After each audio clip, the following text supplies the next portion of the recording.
Saa hii nashangaa mjaluo kwa mjaluo anapigana. Mpaka watu wanashangaa hao wajaluo wanatakanga nini? Wanaandamana wakiwa katika serikali, na tena wanaandamana kama hawako kwa serikali. Mimi naambia watu wa Homa Bay, hiyo kitu mmefanya ni picha mbaya sana. Nimetuchomea sisi kama mashemeji, sababu tumekuwa marafiki na nyinyi kuanzia kitambo. Imetuchomea mpaka tunaonekana kama sisi ni watu ambao hatuna akili na hatuna mwelekeo. Hawa viongozi ambao wako ODM kuanzia kwa Babu Owino uende kwa Edwin Sifuna walikuwa ODM hao watu wote, na walikuwa wanaongea lugha moja, walikuwa wanakaa pamoja, walikuwa wanakunywa chai, walikuwa wanakula pamoja. Saa hizi ni nini inafanya wanapigana? Mimi nimechukia hiyo matokeo na kila kitu imefanyika huko Homa Bay.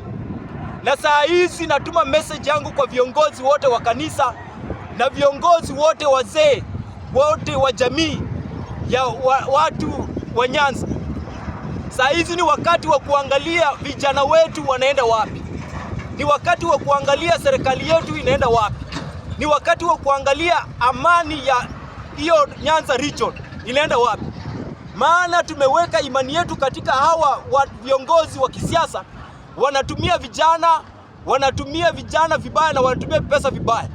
Ya nini uandike mtu kazi badala ya kupatia kazi, anakufanya unakuwa maskini, anarudi anakutumia, anakupatia rungu, anakupatia panga, uende kukatakata mjaluo mwenzako. Mimi nasema hivi, hiyo jambo imenikasirisha kabisa na sijafurahi kuona mjaluo akipigana na mjaluo. Sisi kama mashemeji tumeoana, tumekaa kama ndugu na dada kuanzia kitambo. Hatujawahi kuwa na mambo ambayo yamefanya sisi tunaandamana ama tunapigana wenyewe kwa wenyewe. Naambia viongozi wote wa makanisa kule Homa Bay wasimame imara bila kuangalia mrengo gani. Akuwe ni mtu wa one term, akuwe ni mtu wa two term. Waangalie, sababu hiyo siasa wakati ikiendelea hivyo, tunaenda kukua na nchi ambayo ni mbaya. Tunaenda kukua na viongozi ambao ni wabaya. Saa hizi damu inamwagika na ndugu anamwaga damu ya ndugu yake. Hiyo sio haki na hiyo ni kitu ambayo haitakikani. Hiyo ni kumaanisha tumeanza kuleta kasi katika region yetu ya Nyanza. Lazima tukemee na lazima tusimame imara. Either ni mtu wa one term ama ni mtu wa two term. Lazima tusimame imara. Maisha yetu sisi kama vijana lazima tuangalie. Na mimi naambia vijana, tusitumike kwa siasa ambayo inagawanyisha nchi yetu ya Kenya. Tusitumike kwa siasa ambayo inapiganisha wananchi. Tusihusishe katika siasa ambayo sisi wenyewe na wenyewe tunapigana tukiumizana. Ya nini uende kuchukua maisha ya mtu? Ya nini uende kupiga mwingine panga sababu ya pesa kidogo? Mimi nimekasirika sana. Na nikiwa hapa Jakarta nasema hivi, watu wote washaichangia kuanguka kwa chama ya Raila Amolo Odinga 2027, hakuna mahali mnaenda. Hiyo ni uongozi gani mnafanya? Tumekuwa na kiongozi ambaye ni Raila, amekuwa kiongozi mwema kabisa. Sisi kama jamii tunafaa kufuata mfano wake. Saa hii tuko wapi? Oburu Odinga, wakati wewe ulichukuliwa katika broadband government, wewe walikuamini ya kwamba unaweza unite Nyanza region. Saa hii hao watu wanapigana, saa hii hao watu wanafanya mpaka wanauana, hakuna kiongozi ambaye amesimama. Mimi nasema hivi, kama wewe unajua ulichukua uongozi wa Raila Amolo Odinga, you need to stand firm and unite that region. Hatuwezi endelea na siasa kama hii. Nimeona hiyo siasa, nimeona vijana wetu wakiumia, nimeona vijana wetu wakikufa, na nimeona paka damu imemwagika. Natuma message yangu kwa viongozi wote wazee wa hiyo jamii, wakae pamoja, wasiangalie mrengo gani, wasiangalie mgani. Wakae pamoja, waangalie viongozi wa gani ambao tuko nao watasaidia hii nchi. Na watu wa kanisa pia, muache kutumika vibaya. Kiongozi anatumika na anahusisha katika matendo ambayo ni ya giza na bado anakanyaga katika kanisa, na nyinyi bado mnakumbatia. Mimi nasema hivi, lazima unite hii nchi yetu ya Kenya. Katika hiyo kazi ambayo imeonekana Homa Bay, imenifunza kitu moja. Kuna mama mmoja ambaye peke yake ndiye alijifunza mambo ambayo ni ya Raila Amolo Odinga.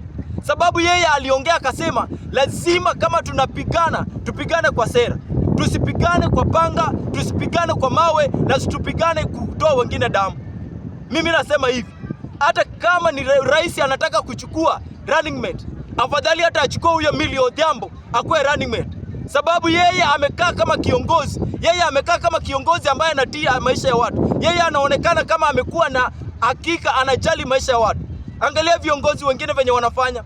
Nashangaa sana tukiwa hapa katika hii Jacaranda, watu wengine wanafurahia kuona vijana wanateseka. Watu wengine wanafurahia kuona vijana wanakufa sababu uko hii mrengo mwingine. Hatutakubali hiyo siasa. Lazima tukae katika amani, lazima tukae tukijua ya kwamba sisi ni viongozi ama sisi ni vijana na hakuna mtu mwingine ambaye anafaa kutuangalia maisha yetu.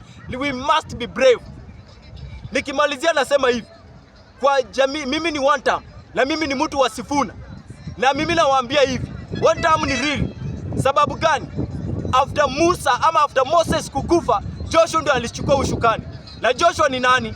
Joshua ni Edwin Sifuna ambaye anaenda kutupeleka Canaan. Hiyo mambo ya kusema ati mnataka kupeleka sisi Singapore. Singapore haiko kwa Biblia. Hiyo ni forged place yenye sisi hatutaki kwenda. Lazima tuende Canaan. Na Canaan yenye tunaenda tunapelekwa na Edwin Sifuna. Na huyo ndio Joshua ambaye baba alituachia. Hakuna Joshua mwingine tumebaki naye. Na huyo ndio sisi tunasikiza kwa saa hii.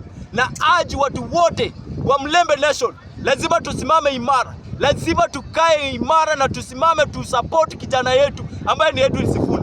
Sasa saa hii tuna unite sababu kwa nini? Tuna unite sababu tuko na kiongozi. Tuna unite sababu tuko na mtu ambaye tunasimama naye. Anasimama kukuwa rais. Na mimi nawaambia hivi, watu wa Western msiposimama imara nyuma ya Edwin Sifuna, hakuna wakati mwingine tutapata uongozi tena. Maana viongozi ambao tumekuwa nao Mlembe wamekuwa viongozi ambao wanajitekea wenyewe. Saa hii kama ni kukua tribalist, we are going to be tribalist. Sababu saa hii tumejiunga na watu wa mlima. Lazima watu wa mlima wako na kura na hawana mahali pa kupeleka. Na mahali pa kupeleka ni hapo kwa Edwin Sifuna. Wamesema lazima tukae pamoja tusupport kijana yetu. Na mimi na waaji kinchi yote ya Kenya, vijana, wazee, wa mama wote, lazima tusimame imara tusupport kijana yetu. Lazima tusimame imara tujue Edwin Sifuna ndio kiongozi wetu. Hatutakaa tukisupport watu wengine. Mr. Speaker, saa hii Rift Valley ishaikuwa na president. Central ishaikuwa na president. Sasa saa hii ni wakati wa Western kukuwa na president. Saa hii sasa viongozi wa Western tena wanapiga vita wanapiga Sifuna vita. Na mimi naambia viongozi wote, shame on you. Lazima msimame, lazima mkue imara. Tusimame tukisupport kijana yetu. Lazima nchi yetu ya Kenya 2027 tukuwe na kiongozi ambaye sisi tuliachiwa. Tunajua Joshua peke yake ndiye alipeleka watu Canaan. Na Canaan ni lazima. Hiyo ndio dream ambayo baba alikuwa nayo. Dream ama ndoto ya baba alitaka tuende Canaan, si Singapore. Na wakati Moses alikufa, alituachia Joshua. Na huyu Joshua ndio Sifuna. Ndio sisi tunaangalia. Asante.